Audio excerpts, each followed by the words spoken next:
Nous sommes heureux de savoir que vous répondez toujours présent à ce rendez-vous, à cette convocation divine. En tout cas, votre fidélité sera payée ce soir parce que, comme d'habitude, évidemment, des témoins seront sur ce plateau partager avec nous leur expérience, une partie personnelle de leur vie. Et certainement, je suis sûr que de chez vous, ça vous fera réfléchir. En tout cas, shalom chez vous avec le sourire, mais surtout, que Point d'accord commence.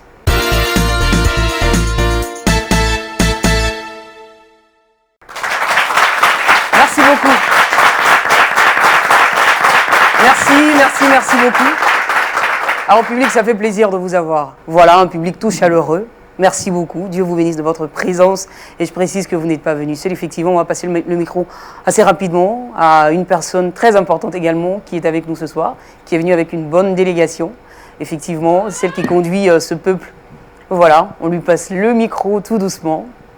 Shalom, pasteur. Shalom. Alors, comment vous allez ? Très bien, par la grâce de Dieu. Ça fait plaisir, surtout d'avoir une femme pasteur ici. C'est pas toujours évident d'en avoir une. Et on est très content. Le public, vous êtes content de l'avoir comme voilà. Merci beaucoup. Merci. Voilà. Merci. En tout cas, je vous souhaite de passer, alors là, une excellente soirée avec cette histoire qui va se vivre sous nos yeux tout à l'heure. Dieu vous bénisse, on reste ensemble jusqu'à la fin. Et bien sûr, je n'oublierai pas de saluer notre pasteur consultant. Nous l'avons régulièrement sur ce plateau. Pasteur Brahima, c'est un plaisir. Oui, c'est également un plaisir pour moi d'être là avec voilà. vous encore. Alors Claudia se porte bien et vous, de votre côté par la grâce de Dieu, ça va également très bien. Oui. Maman Brahima, c'est un plaisir. Alors là, j'ai dévoilé le secret, hein. Tout le monde a compris. En tout cas, c'est un plaisir de vous avoir ici. Merci beaucoup. Pasteur Brahima, vous le savez, ce n'est plus une confidence. On a toujours donc des sièges qui sont là et qui seront occupés tout à l'heure par des témoins. On va redevenir sérieux, écouter leur histoire et par la grâce de Dieu, tenter d'y apporter une solution. On espère que ce point d'accord ce soir sera trouvé. Et d'ailleurs, pour le savoir, je vais appeler avec votre permission, bien sûr, pasteur, le premier témoin de cette soirée, c'est une jeune dame. Qu'est-ce qui s'est passé dans sa vie? C'est la grosse interrogation. On la reçoit pour le comprendre.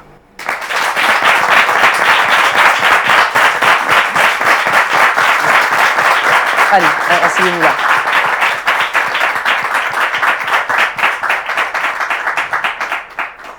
Bonsoir mademoiselle. Bonsoir. Voilà. Bonsoir. Merci d'avoir accepté l'invitation sur le plateau. D'accord, donc déjà, d'entrée de jeu, il faut savoir tout simplement que c'est vrai que Claudia, elle est en face de toi, elle écoutera ton histoire, tout comme le public d'ailleurs qui est là. Et certainement, ces milliers de personnes qui, chez elle, au salon, voilà, au travail en tout cas, te suivent aussi aujourd'hui. Sache que tu ne seras absolument pas jugé, on ne portera pas un regard de jugement sur toi. Tu partageras ton histoire avec nous. Et certainement, ça aidera d'autres personnes, peut-être à ne pas faire les mêmes erreurs. D'accord. Alors avant de commencer, je te présente assez rapidement. Tu t'appelles Peggy, n'est-ce pas? Oui. Tu es âgée de 26 ans et tu travailles en fait dans l'industrie du cosmétique. Exactement. Alors pourquoi Peggy est sur ce plateau? Pourquoi elle a décidé de nous rendre visite ce soir?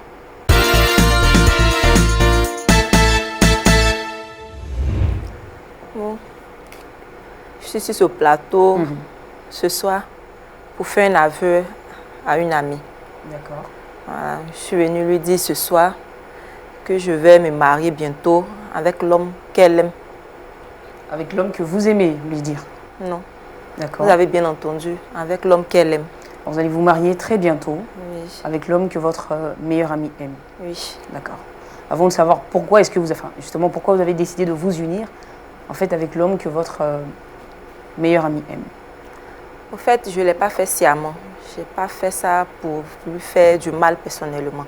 C'est arrivé comme ça, sans le vouloir. Sans le vouloir. Oui. Donc ça a été vraiment, selon vous, le fruit du hasard. Oui, vraiment, ça a été indépendamment de ma volonté. Je n'ai pas voulu que ça arrive. D'accord. Donc ce soir, vous arrivez dans une attitude de confession, de pardon. Oui. Et vous espérez que votre ami le comprendra. Oui. D'accord. Avant de le savoir, on va creuser un tout petit peu plus ce sujet.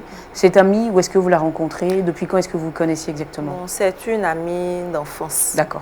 Depuis l'adolescence, nous sommes ensemble. Nous sommes aussi dans la même église. Voilà. Nous avons grandi ensemble. Jusqu'à présent, nous sommes toujours ensemble. D'accord. Voilà. Et généralement, quand on parle d'amis, cela sous-entend que c'est une personne avec laquelle on s'entend à merveille. On partage beaucoup de choses. Nous nous entendons très bien. On se dit tout. Il n'y a pas de secret. On n'a pas de secret pour l'autre. Elle me dit tout, je lui dis tout également. Vraiment, nous sommes des confidentes. D'accord. Et cela dure depuis plusieurs années. Oui, effectivement. Vous êtes également de la même communauté. Oui, effectivement. D'accord. C'est dans ce sens que un jour, elle m'a confié qu'elle était amoureuse.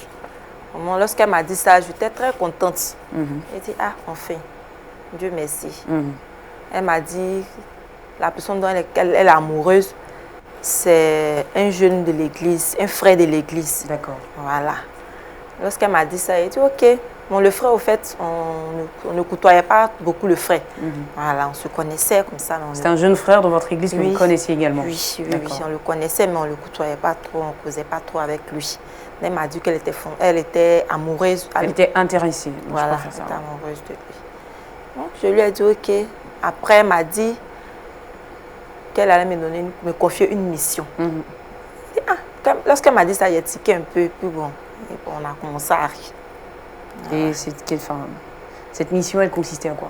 La mission, c'était, je devais aborder le frère en question et puis être l'intermédiaire entre le frère et puis elle. Voilà. Essayer de parler, de mener une enquête. Discrètement, en fait, de soutirer les informations à ce jeune frère-là. Il faut savoir si le jeune frère était fiancé ou pas. Parce qu'avant toute chose, il faut qu'on sache si le terrain était un peu libre, quoi. D'accord. Voilà. C'est en ce sens que j'ai commencé à mener ma propre enquête. Est-ce que je veux savoir la mission, vous la trouviez facile C'était vraiment, lorsqu'elle m'a dit ça, j'ai dit, oh, en un mois déjà, c'est bouclé. C'était vraiment facile pour moi, puisque je suis un peu éveillée de nature. Donc tu es beaucoup plus dynamique. Donc je suppose qu'elle, si elle te confie cette mission, c'est parce qu'elle était un peu timide? Oui, elle était un peu timide. Un peu timide, d'accord. Donc, qu'est-ce qui se passe par la suite? À quel moment est-ce que tu rencontres le frère pour lui en parler véritablement? Comment cette mission, effectivement, tu la mènes? C'était lors d'une évangélisation de la jeunesse, un groupe. On devait former des groupes pour aller faire des évangélisations. Et par hasard, je me suis retrouvée dans le même groupe que le frère en question. Et donc, du coup, ça facilitait un peu plus... Voilà, en fait, je cherchais même des occasions. Et là, je suis tombée, je dis, ok, là, j'en profite en même temps pour causer avec lui, pour avoir les informations, dont tu avais besoin. Oui. D'accord. Au début, le frère était un peu réticent, puisque c'était pas, comme je l'ai dit précédemment, on ne causait pas trop. Mais au fil du temps, il s'est ouvert et puis on a commencé à causer. D'accord. Voilà. Alors, ce que je veux savoir, la mission, enfin, logiquement, elle était censée être menée en 3 mois, c'est cela?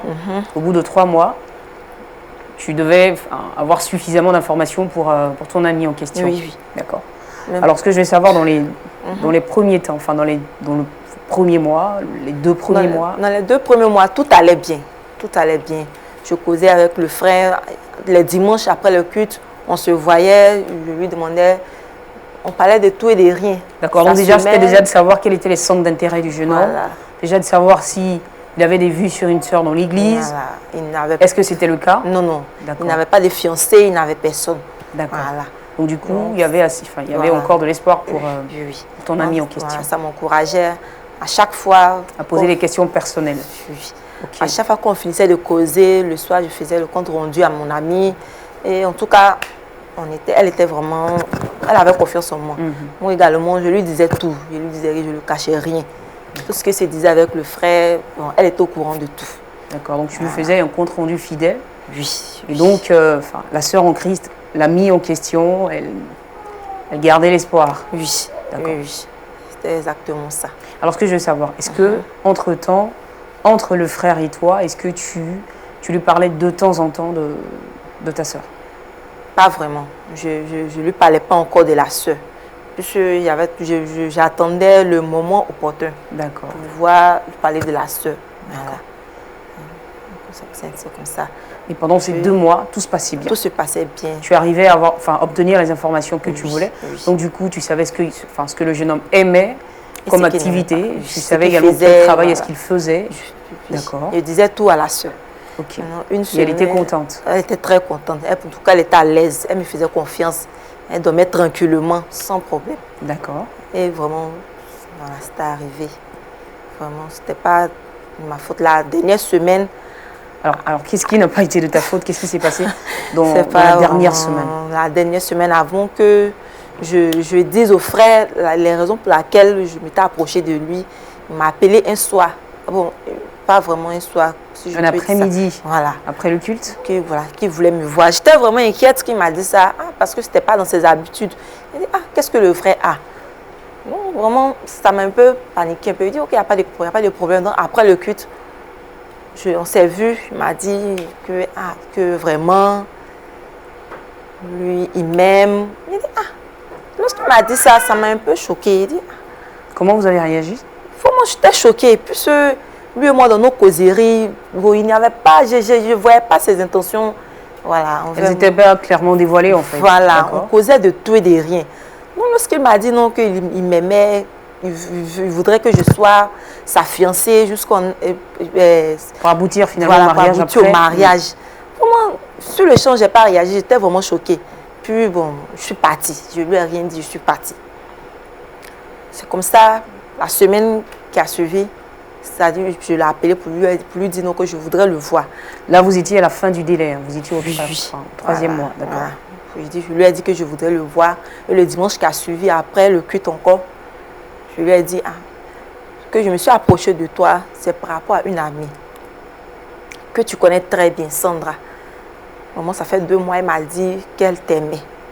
Qu'elle t'aimait, raison pour laquelle je me suis approchée pour avoir plus d'informations et puis après vous mettre en contact. Voilà, lui dit, tu dis que c'est elle, voilà, puisque tu la connais un peu, mais pas trop. Donc quand je lui ai dit ça, vraiment, il s'est mis à pleurer et puis après, nous sommes séparés encore. Donc après ça, il essayait de m'appeler, mais je l'évitais. Je l'évitais, sérieusement, je l'évitais.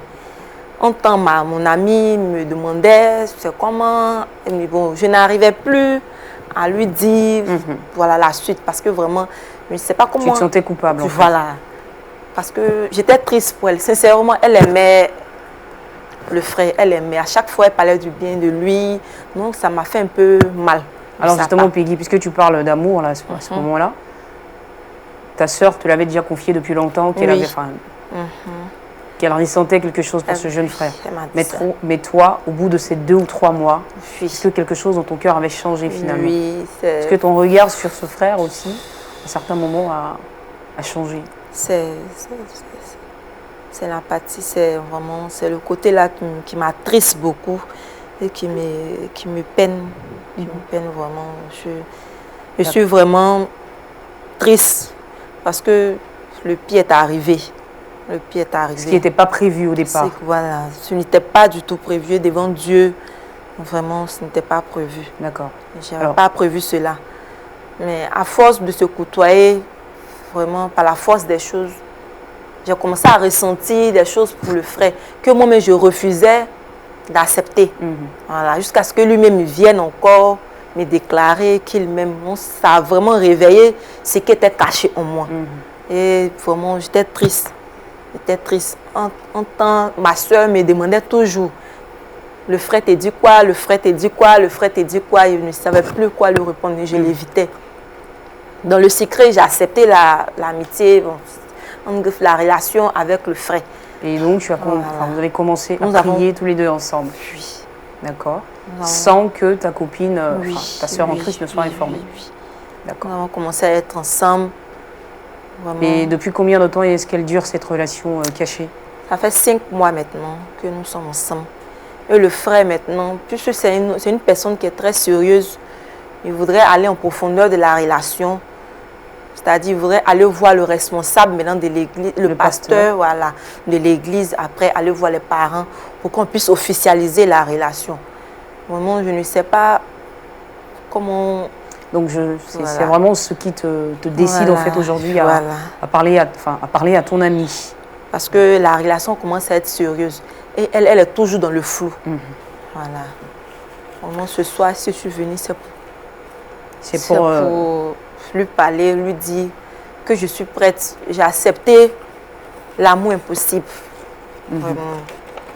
Que le frère m'a lui proposé. Dire en fait toute la vérité. Lui dire la vérité. Que finalement, ce qu'elle attendait de vous lorsqu'elle vous confiait cette mission-là, c'est le contraire en fait qui s'est produit. C'est qu'elle serait très déçue, vraiment. Je suis déçue de moi-même. Mais ça a été... Et connaissant votre amie, vous pensez qu'elle réagira comment? Vraiment, elle serait très fâchée. C'est une amie qui a un très bon cœur, moi je le reconnais. Parce que je sais que si c'était le cas inverse, je suis sûre qu'elle n'aurait pas fait ça. Mais je ne sais pas pourquoi. Mais alors, ce que je veux savoir, lorsque vous avez confié à ce jeune frère, en fait, que vous avez cette sœur de l'église qui avait des choses dans le cœur par rapport à lui, comment est-ce qu'il a réagi? Il m'a dit ouvertement qu'il n'était pas amoureuse d'elle. Que c'est moi qui l'aimais. D'accord. On ne peut pas forcer quelqu'un à aimer une autre personne. Vraiment, j'ai refusé. Dans les débuts, j'ai refusé. Mais comme je l'ai dit, moi-même, j'ai commencé à ressentir des choses en moi pour lui que je refusais d'accepter. Voilà, je refusais d'accepter. Donc, ça voudrait dire que jusque-là, votre amie non. Sandra ne sait toujours pas, en fait, que vous êtes liés avec ce monsieur dans une relation qui va s'officialiser très bientôt. Oui, elle ne sait pas encore. Elle pense que vous êtes toujours en mission et que vous faites toujours son affaire. Oui, elle me pose des questions. Je sais souvent de tourner avec elle, de l'amener en bateau, mais je suis plus tranquille. Je n'ai plus la paix du cœur parce que là, ça devient sérieux. Nous sommes à l'église. Au moment devant Dieu, ce n'est pas bon. Voilà. Donc, ce soir, vous allez clarifier en fait vraiment tout avec elle. Oui. On est aussi impatient de savoir comment cette amie, cette sœur en Christ, effectivement, réagira quand vous lui apprendrez cette nouvelle. Et d'ailleurs, je vous propose de la recevoir tout de suite, cette amie. La production va la faire entrer sous vos applaudissements, messieurs.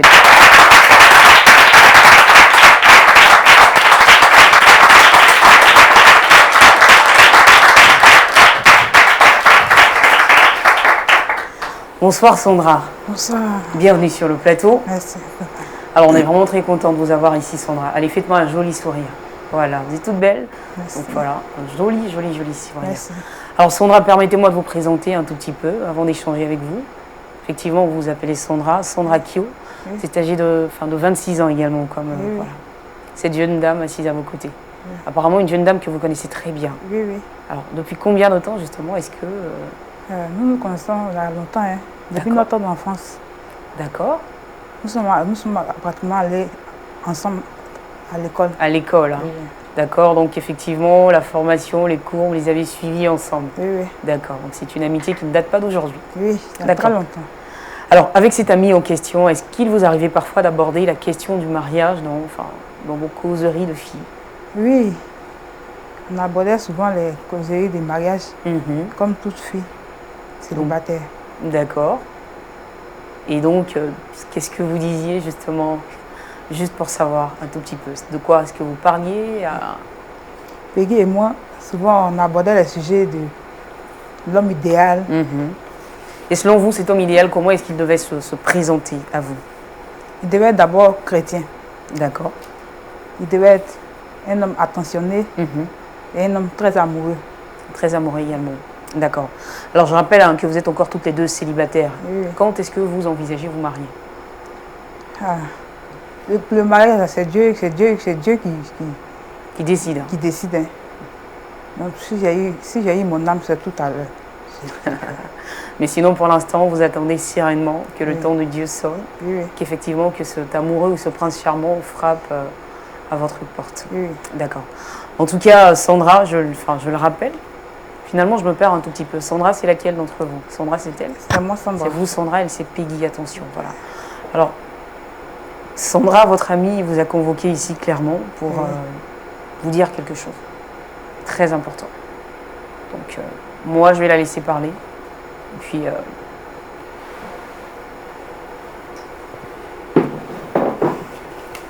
Sandra.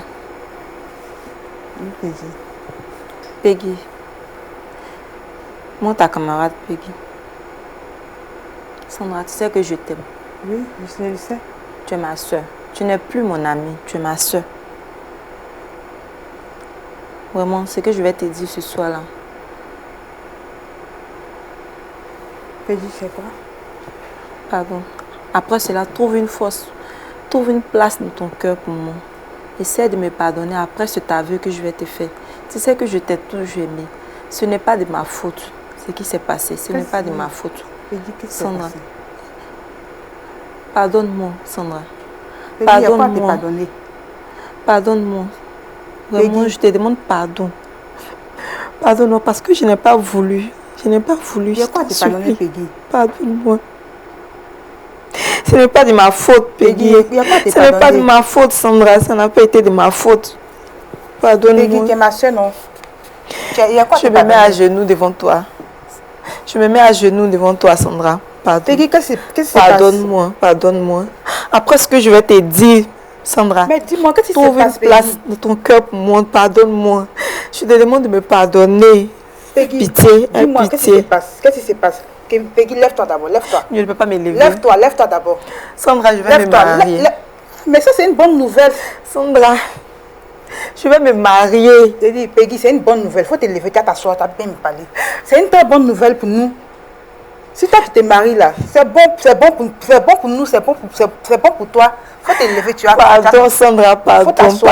Je ne peux pas me lever. Lève-toi, tu vas t'asseoir. Faut t'asseoir, lève-toi. Sandra, je me marie avec Jules. C'est quel Jules? Il y a Jules là. Si tu t'es marié avec Jules, c'est bon, il faut te lever. Hein, Jules là, c'est bon, il faut te lever. Sandra, je me marie avec Jules. Quel Jules? Il faut te lever. Ton Jules. Non, mon Jules. Quoi? Pardon, Sandra. Mon Jules. Sandra, excuse-moi. Mais toi, tu es quel genre d'ami? Sandra, ça n'a pas été de ma faute. Ça n'a pas été de ma faute. Pardonne-moi, ça n'a pas été de ma faute. Ça n'a pas été de ma faute. Attends d'abord. J'ai pas voulu. C'est arrivé comme ça, Sandra. Pardonne-moi. Mais Peggy, qu'est-ce que tu as pris? Rien. Qu'est-ce que tu as pris? Je ne sais pas, c'est l'amour, pardon. Peggy, si je t'envoie, ça m'a trahi. C'est pour parler de moi, Peggy. Sandra, ça m'a trahi, pardon. Peggy, lève-toi, on va parler. Lève-toi. Pardonne-moi, je ne peux pas me lever, Sandra, pardon. Aie pitié de moi, trouve dans ton cœur la force de me pardonner, pardon. Pardon, Sandra, pardon. Tu aurais dû le faire à la maison. Je ne peux pas. Oh, Peggy, attends. Tu me laisses juste. Pardon. Peggy. Bon, lève-toi d'abord. Lève-toi, tu vas m'expliquer. Lève-toi. Sandra, je t'en supplie. Sandra, je t'en supplie. Lève-toi. Le mariage est pour bientôt. Je t'en supplie, Sandra. Oh, Peggy, tu m'as fait ça. Moi qui t'ai envoyé pour que tu puisses parler de moi. Tu m'as fait ça, Peggy. Pardon. Peggy, lève-toi s'il te plaît et assieds-toi sur ton siège. Lève-toi, Peggy. J'ai honte. Non. Est-ce qu'elle pourra me pardonner un jour? Non. Mon amitié est gâchée. L'amitié de longue date est perdue, c'est envolé. Sandra, à côté. Non. L'amour m'a trahi, Sandra. Je t'en supplie. Sandra. L'amour a gâté notre amitié. Je t'en supplie. Pardonne-moi. Je t'en supplie. Pardonne-moi. Mon ami, pardonne-moi. Je t'en supplie. Je t'en supplie. J'ai pas fait ça exprès. Tu peux pas c'est arrivé comme ça. Pitié. Moi qui étais amoureuse de Jules. Et qui t'envoyais vers Jules. Tu me fais ça, Peggy. Non. Sandra, j'ai honte. Non. Pardon. Peggy, non. Pardon. Peggy, Pardon. Je suis ton amie. Depuis l'enfance. Pardon. Alors Peggy, s'il te plaît, écoute ton ami et assois-toi dans le ciel. Laisse-la en fait digérer cette nouvelle-là, s'il te plaît. Et je vais me tourner aussi vers le public pour avoir aussi son avis justement sur cette situation. Dans le public, une personne souhaite intervenir, donner son avis par rapport à la scène. Est-ce que quelqu'un souhaite parler, dire quelque chose à Sandra qui visiblement là est effondrée. C'est pas possible. Shalom, cher frère. Je me fais ça, Peggy. Non, c'est pas possible. Bonsoir. Oui, comment ça va? Dieu merci. D'accord. En fait, moi, je me prénomme Blé Olivier. Vraiment, il faut dire, cette histoire vraiment était émouvante. Et entendre vraiment la sœur, c'est vraiment très décevant. Très décevant parce que dans son intervention, elle dit que c'est une amie de longue date, voire même depuis l'enfance. En sous-entendant qu'elles sont des sœurs. Voilà. Et jusqu'à grandir et aller jusqu'à même dans une même église, ce qui veut dire que, étant là-bas, il y a des enseignements qui leur sont donnés. Et là, Pas mesure. La sœur qui a sa sœur, qui l'envoie pour aller donner son, je pourrais dire son avis par rapport à notre homme. Et la sœur, sachant cela, elle se laisse vraiment séduire. Pourtant, elle le savait vraiment. Je dis que c'est vraiment très décevant. Très, très décevant. Elle ne devait pas vraiment le faire. Elle devait vraiment réfléchir d'abord. Réfléchir. C'est vrai qu'elle est allée pour une mission. La mission a duré soit 2-3 mois. Mais lorsque le monsieur a commencé à avoir les intentions vers elle, elle devait savoir, elle devait comprendre que c'était sa soeur qui était là.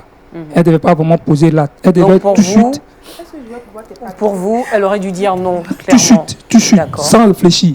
Sans réfléchir. Et ne jamais s'engager dans cette Même relation. pas même. Elle devait comprendre que le monsieur, en fait, il n'est pas vraiment honnête.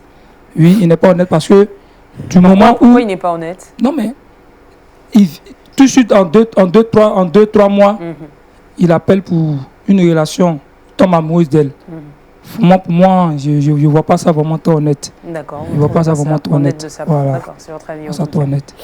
Donc logiquement, pour vous, elle n'aurait pas dû devait accepter même de pas. s'engager dans une telle relation. Même pas. Parce que là, elle est en train de faire du mal à son ami. Très, très, très mal. D'accord. Très mal. Qui est d'accord avec lui et qui pense que logiquement, Peggy aurait dû aussi refuser clairement de s'engager dans une telle relation qui fait très mal. D'accord, oui, allez-y, juste derrière vous. D'accord. Shalom, cher frère. Shalom.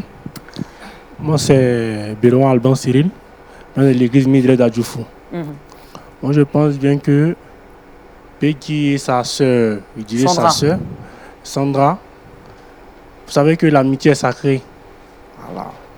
Et une fois elle est gâtée, c'est fini. On ne peut plus revenir en arrière. Donc, et aussi dire à Sandra qu'en matière d'amour, il ne faut pas faire confiance à quelqu'un. Parce que tout peut tourner à tout moment. Voilà. Celui qui est en face de toi, ce n'est pas les sentiments qu'il a pour toi. Donc, ce n'est pas facile d'envoyer quelqu'un qui cherche aussi, elle aussi, à se marier demain. Va voir mon homme, va voir cet homme, peut parler de moi. Mais le monsieur aussi en question, il dit, vous deux ne savez pas de qui vous êtes. Donc, vu les interventions, vu la manière dont vous allez échanger, peut le séduire. Il va faire que il va avoir des sentiments pour vous. Et c'est dans ce cas que le jeune est tombé. Donc, elle n'aurait pas dû accepter automatiquement. Elle devait éviter, mais après, comment dirais-je, cette annonce, elle ne devait plus rencontrer le jeune et venir voir sa soeur directement. Si elle pense bien que c'est son ami, elle a dû lui dire. D'accord. Et ensemble, ils allaient trouver une solution. D'accord. Donc vous jugez mal le fait qu'elle n'ait pas, en fait, tout de suite mis carte sur table. Voilà. Voilà, quand elle a entendu la déclaration du frère. Merci beaucoup. La dernière intervention avec... oui, shalom frère. Est-ce que comme les deux autres intervenants, vous pensez également que Peggy n'aurait jamais dû accepter de s'engager dans cette relation? Faisons 8 mois sur les frappes. Il ne peut pas comme... moi, mon avis est que sa meilleure amie, qui est Peggy, ne doit pas accepter l'amour de ce dernier. Automatiquement, elle devait aller voir sa camarade, lui dire voilà ce que l'homme où tu m'as envoyé, voilà ce qu'il me propose. Donc, comme tu es ma meilleure amie, je viens vers toi te dire. Voilà ce qu'il me dit. Donc, les deux ils vont s'asseoir et ils vont trouver intérêt d'attendre. Donc, elle ne devait pas accepter son amour. Donc aujourd'hui, est-ce que vous pensez que ce qui arrive, est-ce que vous pensez de l'attitude en fait de Sandra? Pourquoi elle ne va pas directement elle voir le frère? Est-ce que c'était une bonne attitude aussi? Bon, effectivement, souvent dans la vie, elle a confiance. Elle a fait confiance, on croit que c'est sa sœur. D'accord. Donc voilà pourquoi elle a envoyé vers cet homme pour lui dire ce qu'elle pense. D'accord. En retour, voilà ce que sa meilleure amie a osé. D'accord. Merci beaucoup en tout cas frère, on peut applaudir toutes ces interventions. Et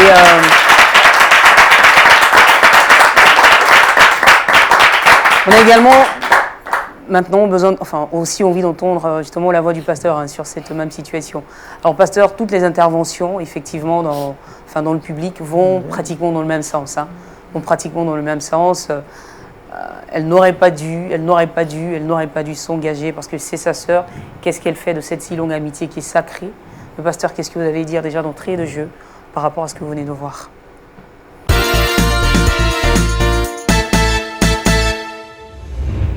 Bien, merci Claudia. Ce que je pourrais dire dans un premier temps, c'est que vous savez, les histoires de sentiments, ce n'est pas des calculs logiques. Hein. Effectivement. C'est-à-dire, pour moi, l'autre, comment elle s'appelle déjà? Sandra? Non, pas Sandra. Peggy. Peggy, pour moi, a fait des efforts. Elle ne pouvait pas aller voir sa soeur pour dire, tu m'as envoyé dans une mission, voici comment ça se passe. Parce qu'elle a estimé qu'en le disant comme ça, face à l'autre, ça allait plus la choquer. C'est pour cela qu'elle a gardé. Mais elle a quand même avoué au garçon, Jules, elle a dit à Jules que moi je ne suis pas venu pour moi-même. Je suis venu parce que j'ai mon amie telle qui est amoureuse de toi, c'est elle qui m'a envoyé, et ainsi de suite. Et Jules lui a dit que lui, il n'avait pas de sentiment pour l'autre, mais c'est pour elle. En d'autres termes, je vais dire qu'elle a essayé quand même de mettre une barrière, de repousser l'autre. Elle a même avoué. Mais comme je l'ai dit tout à l'heure, en matière de sentiments, il n'y a pas de calcul logique. Tout à fait. Et puis, il n'y a vraiment rien qui lie Sandra à Jules. Elle a vu de loin, elle a manifesté de l'amour. C'est-à-dire qu'elle a ressenti des choses dans son cœur qu'elle n'a pas eu le courage d'avouer. Ça s'arrête là. Sinon, Jules ne lui appartient pas. Et puis, il faut aussi dire que nous sommes dans le cadre de l'Église. Vous savez, dans le cadre de l'Église, la façon de gérer les choses dans l'Église, ce n'est pas comme quand nous sommes dans le monde. Voilà, il y a une démarche. Il y a une démarche quand on est à l'Église. Et je pense que ce que Peggy aurait dû faire lorsque l'autre a commencé à lui avouer ses sentiments, c'était d'aller voir le responsable de l'Église, approcher le pasteur pour lui dire, ah, voilà une situation qui se présente. Bon, moi aussi, dans mon cœur, j'ai commencé à ressentir les mêmes choses. Donc, on voudrait vraiment passer par vous pour que les choses ne soient pas faites comme de l'autre côté dans le monde. Aujourd'hui, je crois que dans la plupart des églises, on a des comités qui sont là. On a des gens, des personnes ressources qui sont là. Et devant de telles situations, on les approche pour demander des conseils. Bon, malheureusement, je dis bien malheureusement, parce qu'il y a certains qui ne suivent pas les conseils de leur leader, qui ne passent pas par leur leader pour résoudre de telles situations. Bon, ils ont essayé de gérer entre eux, et puis aujourd'hui, sur le plateau, elle vient avouer à son ami. Bon, ça va coûter ce que ça va coûter, mais je veux dire que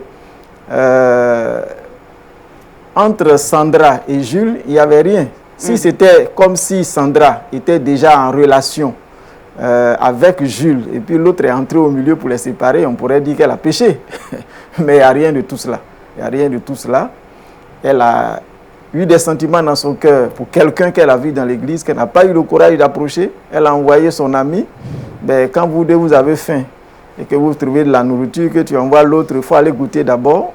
Il faut savoir que le risque, c'est que l'autre peut aussi manger toute la moitié avant que toi tu n'arrives. Et donc, c'est quelque chose comme ça qui s'est passé. Donc, on ne peut pas condamner Peggy. On ne peut pas condamner Peggy. Peut-être la seule chose sur la base de ce sur quoi on peut la condamner, c'est le fait que la démarche n'a pas été bonne. Voilà. Elle serait allée voir le pasteur, expliquer la chose au pasteur, ou bien les responsables de l'église s'occupent du domaine des fiançailles ou qui encadrent les fiancés et tout ça, serait allé les voir pour leur dire, voilà une situation qui se présente. Bon, ben, je suis allé pour mon ami pour essayer de mener des enquêtes, mais il se trouve que voici ce qui se passe maintenant. Et puis, le comité ou bien le pasteur aurait donné des orientations, peut-être m'a appelé l'autre pour lui dire, écoute, tu as eu des sentiments pour l'autre, mais écoute, les voix de Dieu sont souveraines. Les voix de Dieu sont souveraines. Lui, il a estimé que c'est l'autre qui l'aime. Et puis voilà comment la situation se présente. Donc c'est peut-être à ce niveau-là qu'il faut que les choses soient revues. Dans nos églises, il faut que on informe nos responsables, surtout en ce qui concerne les relations de fiançailles qui aboutissent au mariage. Le mariage, c'est un domaine très sacré. On ne se marie pas comme ça. Aujourd'hui, si on a des problèmes dans les couples, où les gens même vont jusqu'au divorce dans l'église, c'est à cause de certaines légèretés. On ne tient pas compte de certains principes. Et ça arrive malheureusement à des situations catastrophiques qu'on n'arrive pas à réparer. Je crois qu'il faut éviter ce genre de choses. Voilà, il faut approcher les hommes de Dieu, il faut aller vers les comités qui s'occupent de ce domaine-là pour avoir tous les conseils qu'il faut dans la manière de se prendre, dans la manière de faire, et ça peut nous éviter beaucoup de situations. Beaucoup de situations. Alors là, dans ce cas-là, précisément, dans cette situation, le pasteur, forcément, leur amitié ne sortira pas épargnée, hein, c'est clair. Bon, elle a reçu le coup parce qu'elle vient d'apprendre, mais je pense que si c'est vraiment une véritable amitié, il va pouvoir se pardonner. Il va pouvoir se pardonner. Mais ça ne sera pas facile. Et puis oui, ça ne sera pas facile. Elles sont dans la même église. Mais qu'est-ce qui prouve que même si le garçon ne tombait pas amoureux de Peggy, ce garçon-là allait épouser Sandra? Rien du tout. Rien du tout. Alors donc, je pense qu'à un moment donné, il faut qu'elle aussi se rende compte que, bon, il n'y avait rien qui prouvait que le garçon-là pouvait être pour elle. Voilà. Alors, Sandra, Peggy, tu nous as dit qu'aujourd'hui c'est vraiment très avancé. Vous n'êtes pas encore allé rencontrer le pasteur, mais ça ne serait tardé. C'est cela. D'accord. Donc évidemment, vous allez suivre toutes les étapes. Vous avez fermement l'intention d'aller jusqu'au bout de cette relation. D'accord. Votre amie le sait, elle est en face de vous. Est-ce que vous avez quelque chose à lui dire, à lui demander précisément? Ce que je peux lui dire, lui demander aussi, c'est qu'elle trouve la force de me pardonner un jour. Vraiment, Sandra, pardonne-moi, c'est tout ce que je peux te dire. Pardonne-moi. Ça n'a pas vraiment été de ma faute. C'est arrivé comme ça. Moi, on ne peut pas contrôler les sentiments. J'ai refusé ça dès le début. Mais vraiment, pardonne-moi. Dans l'avenir, vraiment, essaie de me pardonner. Pense à notre amitié. Pardonne-moi. Pardonne-moi. Alors Sandra, toi de ton côté, est-ce que tu penses avoir la force pour dire quelque chose à ta sœur? Si tu n'y parviens pas, non, c'est pas grave, on comprendra parfaitement. Tu prendras le temps de réfléchir à la maison, d'accord? Je comprends que tu sois déçu, c'est normal, et que tu aies très mal aussi. Tout cela, c'est normal. Tu souhaites lui dire quelque chose? Non. D'accord. Et nous comprenons. Pasteur, l'occasion pour nous de les recommander justement ces deux vies entre les mains du Seigneur. Je pense qu'elle aura besoin de beaucoup de prières. C'est ça. Voilà, beaucoup de prières. On va prier, mais je voudrais encore insister sur le fait que dans l'Église, je crois que notre Dieu est un Dieu d'ordre. Il faut éviter toutes les légèretés qui peuvent créer du désordre. L'Église est organisée. Donc, on demande aux frères, aux sœurs dans l'Église, devant des situations aussi sérieuses, d'approcher les serviteurs de Dieu, d'approcher les différents comités qui sont mis sur place selon l'organisation de l'Église, qui s'occupent de tel ou tel domaine, pour vraiment s'imprégner de tous les conseils nécessaires avant de s'engager. Parce que le mariage, il est sacré. Il est sacré. Une décision qui va nous amener au mariage, ce n'est pas une décision à prendre à la légère. Exactement. Donc, il faut t'entourer de tous les conseils possibles. Et surtout, on ne choisit pas son fiancé ou sa fiancée en regardant comme ça qui est de mon goût. Je crois que c'est à genoux dans la prière. Et quand c'est Dieu qui conduit les choses, on évite de telles situations. Donc, il faut se recommander vraiment à la grâce de Dieu. C'est à genoux qu'on trouve sa femme ou son fiancé. Exactement. Et justement, cette grâce de Dieu, on va s'y recommander tout de suite. Donc en pensant à elle et à toutes ces personnes aussi, peut-être. On voudrait juste l'encourager. Exactement. Il faut qu'elle se rende compte de la réalité, qu'elle se recommande au Seigneur. Père Céleste, nous voulons te remercier parce que c'est toi qui as permis cette occasion, que nous puissions aussi donner des conseils afin que de telles situations soient évitées à ton Église. Nous prions pour tous ceux qui nous écoutent, peut-être qui sont dans de telles situations ou qui sont prêts à s'engager sur de telles voies. Nous prions que tu les ramènes à ta volonté. Tu les ramènes à emprunter des voies qui sont, toi, tes voies, qui peuvent les conduire sur les voies de la bénédiction. Seigneur, s'il te plaît, épargne ton Église de tout ce qui est désordre. Permets que ta crainte soit dans le cœur des frères et des sœurs et que devant de telles décisions, les regards soient tournés vers toi et que, Seigneur, chacun soit à l'écoute de son Dieu en allant vers les responsables qui sont censés leur donner les conseils appropriés. Merci, Père Céleste, pour ce que tu fais. Au nom de Jésus, notre Seigneur et Sauveur. Amen. Amen. Merci beaucoup, on peut applaudir très fort.